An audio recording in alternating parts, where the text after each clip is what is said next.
Spencer Medical.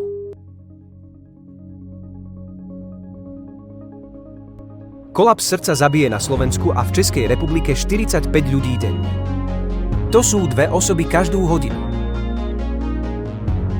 Odhaduje sa, že 95% obetí srdcového kolapsu zomrie skôr, než sa dostane do nemocnice alebo do rúk rýchlej záchrannej zdravotníckej pomoci.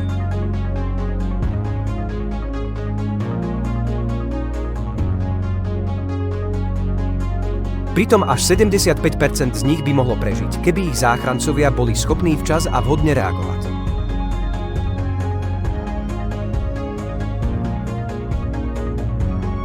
AED, automatizovaný externý defibrilátor, je vo svete bežným štandardom.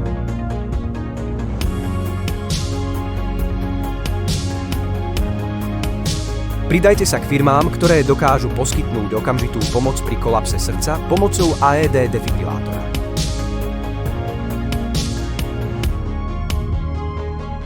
Naša spoločnosť poskytuje ako jediná na slovenskom trhu dlhodobý prenájom defibrilátorov za výhodných podmienok.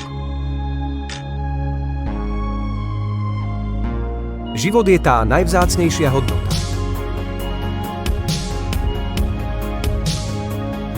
O bytí či nebytí môžu rozhodovať sekundy.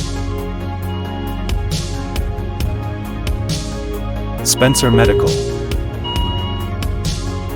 V prípade nejasností nás neváhajte kontaktovať.